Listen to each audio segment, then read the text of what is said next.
I've been wanting to do this for a long time. I just maybe didn't have the patience for it. I kind of am deciding.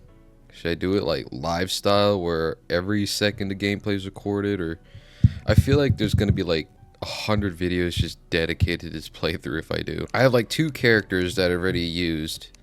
I forgot where I left off because boss checklist isn't working. And I'm gonna list them all out. For the sake of convenience, I'm using these mods, and just for shits and giggles, I'm using these mods right here. Yeah. Okay, we all know it has to be large and expert mode, and I kinda wanna do corruption. They got the worm scarf that I really like. We all know the default name can't work here, so E. Oh, well, your genius forgot to record here. Yeah, got some progress, I guess. Well, despite me forgetting to record, I guess I can summarize what happened. Spawn in world, make wood armor, build part of house. Using my usual strategy of putting the buffer floor on the ground level, I get to building right away, and I take to the nearby cave without any regards to the workplace safety violations, taking out an innocent machine to sell his organs to a scrapyard later on. The AI rights activists will sure get on my case for this. I find my first iron ore vein in a water chest that had something that would change the course of my gameplay entirely. You fucking sandcastle maker. But at least I found a life crystal too. And I was also able to kill this worm trying to sneak up on me and prevent the plot of Pandra animation happening. Yes, I really just mentioned what you think I mentioned. Oh, there we go. Usual suspects. Fucking cave bats. Back at the surface, I gather up what I had looked for and have enough to make an aglet, now allowing me to hyperinflate the generic retail price for shoes by 20 times. Now, remember the mod list and how many ended in NPCs? Well, would you take a look at how much housing I'll have to build? I'll build a city. I'll be able to put gas stations and mega stores where national parks could have been, and I'll make at least 4 species go extinct. But hey, I'll have my income. The lumberjack, crimson barkeep, architect, and nurse finally move in, and in order to pay the hospital bills, I take the capturing animals to illegally sell in the streets of New York City. Just for the sake and convenience of not having to wait for trees to grow, I've just been buying the wood. Urban sprawl knocks right on my world's doorstep, but what I do, the least environmentally friendly option, keep on building. One of the climate change activists got me back for it later on. I still don't believe in climate change. I probably didn't mention this, but where I'm putting the elevator right now is right before the corruption biome, which I personally am glad I got because that means the worm scarf. Going down it, I later established that this is where I shall build an underground empire. Not only that, but get the miner NPC, which requires a gold stone, which cost me a solid 5 gold coins to make, but it was worth it. Just to be clear, I'll only be buying bars from the miner made out of the ores that I have attained via legitimate gameplay. Having ventured into the mushroom biome, I find not 1 but 2 life crystals. And in the 10-minute clip that I recorded at that moment, that is the only thing that happened. Most of this has been a whole load of jack shit and fuck all, but that is expected of an early game playthrough. And other than building houses, getting better gear, or throwing bricks at little girls passing by, I did manage to get my first boss fight in against the Trojan Scroll, which I, without any problem, just grenade to death, making this the very first victory of this playthrough. And it's about time I got something done in this game, and King Slime was next. I found out the hard way that just grenading everything is not the answer, and it was time for an alternative method.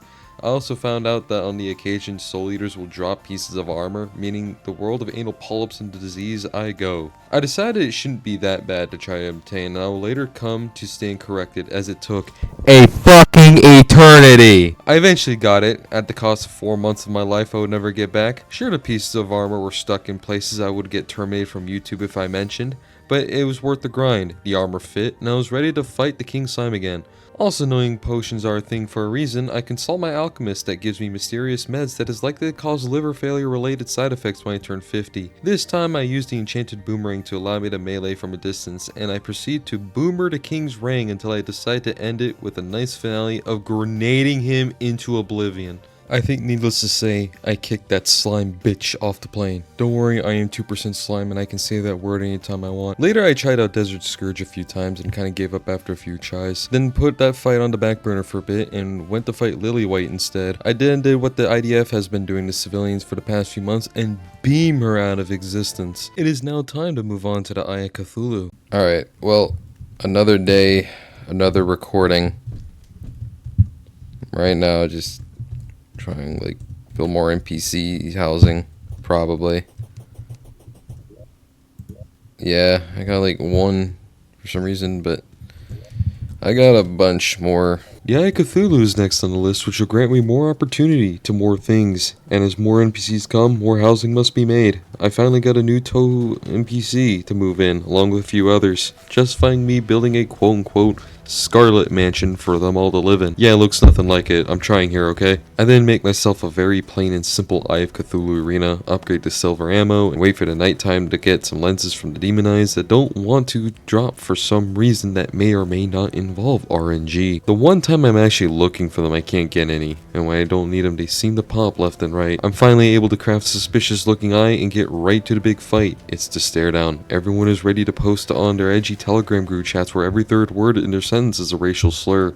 I'm not having it and immediately get to shooting away. His henchmen join, but I run, taking hits here and there. He then goes in his second phase, making mad dashes. I dodge and weave, taking hits, and then eventually noticing his movement patterns. I ended ultimately by kabooming him with the trusty boomstick I found in the jungle earlier. The serial number has been scraped off. However, this means that I will eventually get the Eye of Cthulhu NPC. I also have attracted the attention of a dryad who in my opinion had no business making an appearance on that one website no one wants to admit they visit. More people also decide to purchase property in this beautiful bustling town with only very high unemployment rates. With this confidence I take my fight to the Desert Scourge, who I failed to kill a few times and my arena wasn't big enough at the time. It's a classic mistake, I must say. I head to the desert to fix it up a bit, and it's not before long before I feel ready to fight. After a few days of the Rocky theme on loop and looking at motivational Instagram reels that tend to get political sometimes, I feel prepared. Never mind. You know, some time ago, something caught my eye when I was making silver armor, and that's a silver enchantment, which allows me to parry and negate up to 100 damage. I decided to try it out, and let me tell you, this is the most convenient thing I've had equipped this whole gameplay so far. The nuisances that spawn during the Desert Scourge fight, holy fucking shit, they live up to their name if not go beyond. I hate those cancer growths so much I would tie them together by the tail and lasso their head into a brick wall, over and over. Then on the next attempt, I am this close to killing the bastard when and I kid you not, this happened. Compliments to an adrenaline rush. Misclicked and parried too early. My next attempt, I put all my anger aside and began to do the usual of battering it with my mini shark, and things are going pretty well. I'm parrying, I kill his children, and then make the firm declaration that I will not be the unwilling volunteer to act out in the Panja series again. With the boomstick, I beam that sandy shit nugget out of existence. Now that I have pearl shards, I'm able to take the platinum sword that I got, along with 10 stars, and craft myself a Star Fury, which should allow me to strike my enemies from a further distance than a boomerang. Seeing the housing queue, I finally get to make housing for all the NPCs ready to move in. In consulting my checklist, I have 3 Tohu bosses to fight, that being Rumia, Eternity Larva, and Nazarene, which I effortlessly beam all 3 out of existence. I don't really try to find a desert temple, so I kinda skip the coffin and head right to Crabulon. Okay, I need an arena. I head right to Crabulon after making an arena, and then with my boomstick again, beam that thing out of existence. All I have now is that disease-infected shit nugget now called the Eater of Worlds. Consulting my local nurse, I realized I will not be able to recover from any disease that I contract when I am there. I assemble a small arena and... Okay, let's try Queen Bee. Okay. I genuinely am left in a state of confusion. What armor can I get that's better? Am I using the wrong accessories? Are there stronger weapons that I should be using? I did what almost no game addict would ever think to do and went outside to think. It's now when I realize how little of this world I truly explored, and that meant I haven't been to the underworld, which means one thing. I have to go there and get my hands on either a Demon Scythe or a Blade Crest Oath Sword. After a solid 10 minutes of getting jack shit and fuck all, I got myself a Blade Crest Oath Sword. If I was able to kick CryoGen's ass with that, I can definitely do the rest of the pre-hard mode bosses with this. Statistically speaking, I did a lot better than in my previous attempts. The issue is now all the green flaming loogies it sends my way constantly in its second half of battle. Now truly running of ideas, I think...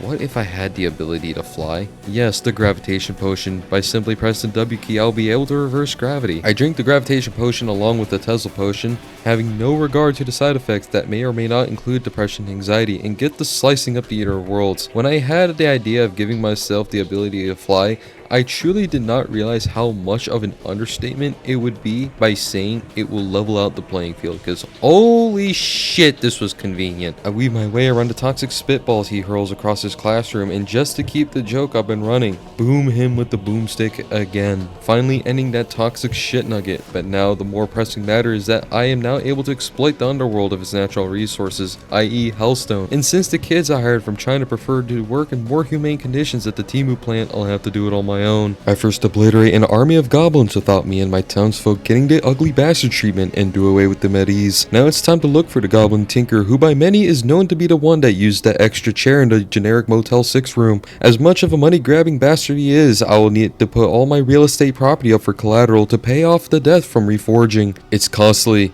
but important, even though it takes the United States defense budget to pay off. Knowing he could be anywhere, I take to the jungle to get Queen Bee out of the way, hoping to find him along the way. Unfortunately I don't, and make the arena slightly bigger, then begin the fight. It's almost neck and neck with our health. We are both low, but in the end I was able to get the epic gamer dub. It took a few tries, but now with B-nades on my side, I'll be able to cheese the wall of flesh. I head back into the corrupt diseased city where the grass is purple and the creatures look shitty, and deploy the young child bee Zimbabwe style to attack the hive mind. You see, the hive mind is a clump of solidified sweat and dead skin that hasn't showered in a week, so seeing the bees introduce a degree of sanitation in its life ultimately killed it in the end. The Bone Master himself, Skeletron, is next on the list, meaning I would have to make my way to the temple to set up another fighting arena there. I decided to take a break from fighting and do some fishing quests for that one little shit we all want to slap in the next week. I also have the Shade Thrower that now throws random quotes to Gen Alpha kids quote on a daily basis on Roblox voice chats, which inflicts brain rot on anyone that's unfortunate to be within its shade throwing range. This time, the bosses will be annoyed at me instead of me being annoyed at them. For now, my priority is finding that frequent flyer to NTR catalog, and looking for that goblin cuck in the caves was easier said than done. It took forever, and just when I was losing hope, I see a figure bound in the cave. It's the Goblin Tinker doing what I have been advised not to go into detail about. I know Jesus shed his blood on the cross for our sins like this, but how far will we push the boundary? I immediately build him an LA style project home underground with triple the California housing costs, and getting to work at the Tinker's workshop,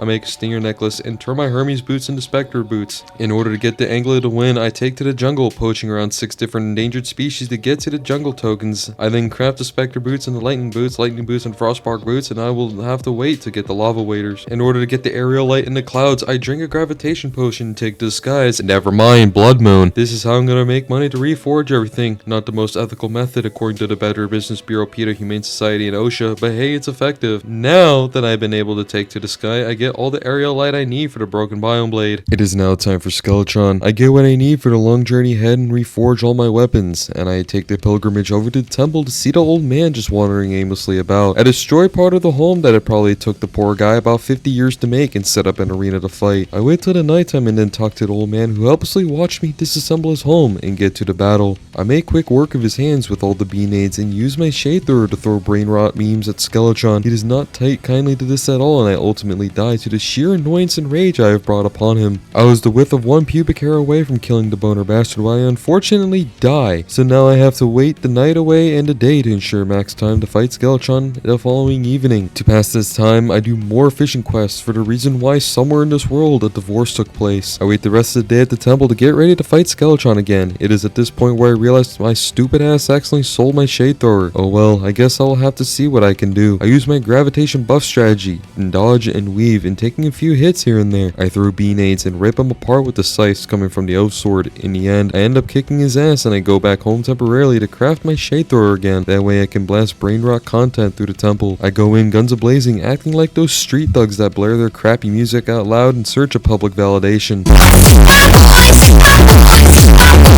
That is the last time I ever want to use that fucking brain rot ass song in my video. I kill some slimes that carry a key, and how those keys got in there is something I don't want to know. I am in search of the Cobalt Shield, since knockback after taking damage is one of the most inconvenient things to deal with when you just want to go somewhere. I get magic missiles, an Aqua Scepter, and a Shadow Key, which I'm okay with. A Muramasa, great. And finally a Cobalt Shield. I also find one of those Polymer 80 ghost handguns that doesn't have a serial number. This will sure be legal. illegal. I better not get my dog license. In order to craft the Knight's Edge, I need 5 purified gel, and for that, I need to kill the slime god. Grabbing the overloaded sludge I crafted a while ago, and grabbing the Knight's Edge components, I head right to the arena to get ready for the fight with the slime god. Also crafting another volcano to make the Old Lord Claymore while I'm at it. I go to the underworld to get demonic bone ash when I nearly die of a heart attack as sudden death almost came my way. Waiting until the day, I put all the crafting stations and machinery on the roof of the building all together, causing mass noise complaints. I ignore the HOA notices and do nothing about it. I wanted to fight Dear Klaus, but he drops nothing of benefit. Daytime comes. I make my way over to the arena and begin the fight. I use my usual flight strategy to dodge and weave, making quick work of the paladins with the combination of B-nades, the O sword, and the brain rot throwing. When the boss for some reason just vanishes? What the hell just happened? Huh? Yeah, yo, where did he go? I summon him again and take to the same strategy. Unknowingly, I glitched the Crimson Paladin out of existence by launching into space, and it left me to only have to fight one of the slimes. It counts, and that's all that matters. You know, something didn't feel right about this fight. Usually bosses that are important for progression historically were a pain in the ass for me, and why is it now that this victory was so easy to do? Was it me flying? I do not know. I put the sentiment aside and just count my victory and craft myself the Knight's Edge. I turn my solidifier into a static refiner, now making the noise unbearable for the residents below, and take the corruption for blighted gel, and make myself the Statagel armor. It is now time for the Wall of Flesh, meaning it's time to completely level out the underworld. On any given day, I spend way too much time preparing for bosses, and as time consuming the prep I do for this is the only time where taking an hour to prep is justified. Having a shadow key in hand, I open a few shadow chests along the way, finding a Flame Lash, Ornate Shadow Key, a Sun Fury, another Sun Fury, Ornate Shadow Key, Flame Lash, Slice of Hell Cake. I go to the surface temporarily and back and find Slice of Hell Cake, Hellwing Bow, Sun Fury, Dark Lance, Treasure Magnet. Oh, fuck. Oh no, I am not prepared for this. I accidentally summoned the Wall of Flesh and nearly pacing myself and make a mad dash to the platform I made, throwing whatever I can at it. Realizing it is me or the wall, I pull out the old school brain rot from the MLG era and begin blaring whatever I can to piss it off. Maintaining my composure, I stick through it, dodging lasers, and I end up taking a W, and now my world is in hard mode. This concludes the pre-hard mode portion of the playthrough. I immediately take to the mines in search of cobalt and palladium, and I begin to notice that the corruption is spreading and it's under my houses. Not wanting to have to deal with the inconvenience of having to relocate my entire village, I begin to build tunnels to separate the corrupt part and the normal part, just as a precaution. And I line this barrier with blocks that can't be corrupted. It has officially become like an SCP containment procedure. Not wanting to have my people driven from their land, I must save this great nation. I must save Terraria.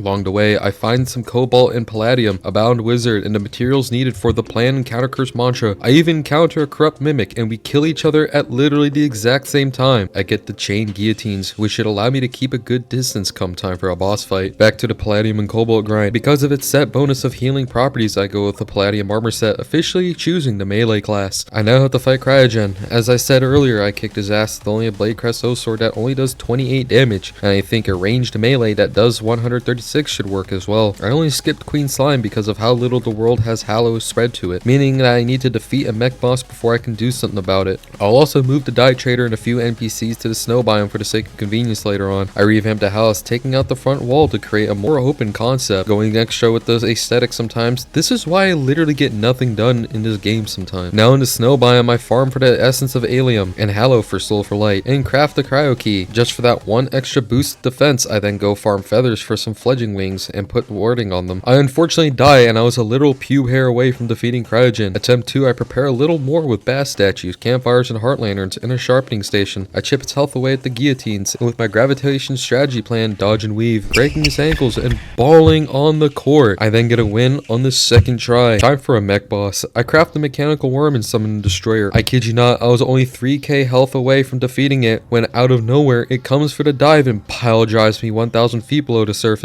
In order to cope with the destruction of my ego after getting my shit rocked for the first time in a while, I go harvest some life fruit, or harvest just a few to get my health up a bit, and this time equipped a life force buff, an Inferno, Tesla, and Bewitching potion, and the arena items I had set up with Cryogen. This fight should go a little bit better. I dodge and weave as usual, listening for that scraping noise it makes when it's near, avoiding its head. The fight was going much better, at least that's what you would think, right? Well, guess what? Plot twist, it went very well. Twins are now next. Having an Inferno and Tesla potion may not be the most reliable, as the twins mostly attack from a distance. I make the first upgrade to however the fuck that's pronounced. I also get the same potions as last time, and also use flasks to help with my melee attacks. The destroyer was immune to the debuffs I could have given it, but guess who isn't? That's right, the twins.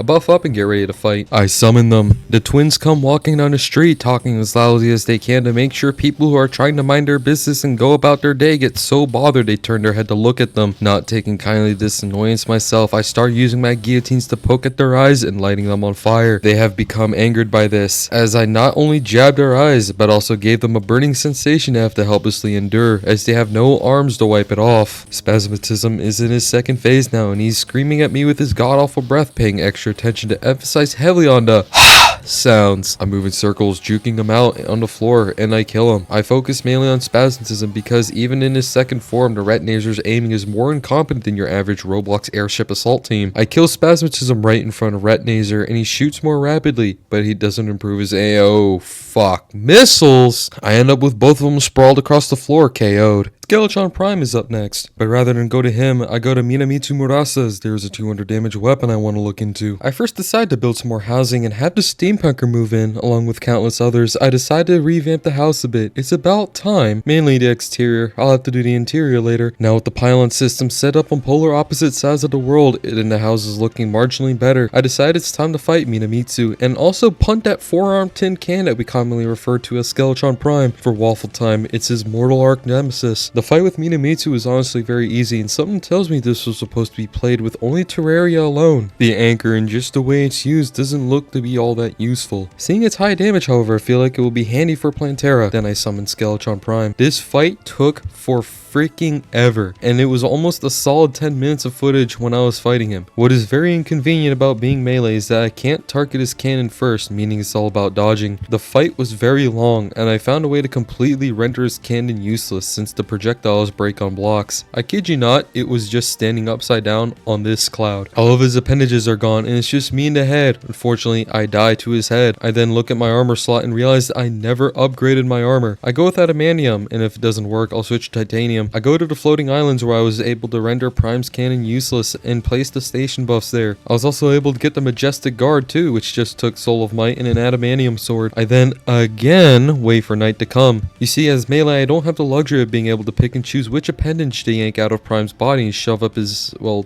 you get the point. The battle relies on taking those arms out. For the battle, I go to an innocent worm standing by and activate the parry ability with the fractured arc just for preparation. I also decide to swap out my obsidian shield with the Shield of Cthulhu. It's a sacrifice of some defense, but mobility is also important. I might also give a try with the silver enchantment as well. I summon him up and begin to fight. This time I do what I can to try to lower the laser and cannon health as much as I can. I use the majestic guard, which lowers the enemy defense every hit. This helps me make a quick work of his limbs. His vice and saw are down. I now head to the clouds where I can render his laser and cannon useless, veering side to side so the slice that the Bladecrad O sword hit his limbs. Now it's the head versus me again. As he charges, I use the chain guillotine and make quick work of him before punting that pile of sheet metal, watching the red in his eyes fade away. I'm sure his remains will get me a good amount of money at the scrapyard, especially the copper. Now with all three mech bosses defeated, I can craft the True Knight's Edge, the Forbidden Oathblade, the Excalibur, and the Pawnage Hammer. Time for Calamitas, or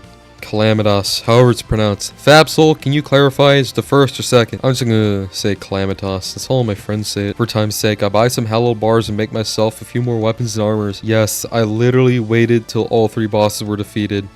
Okay?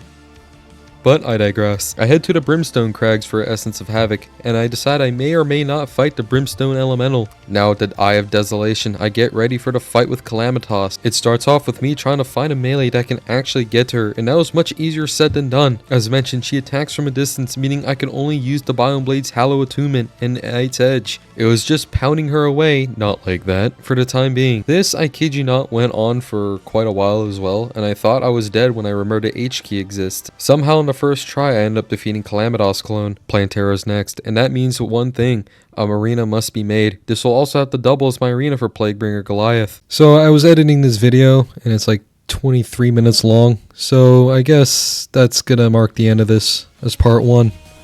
I'll see you next time in part 2.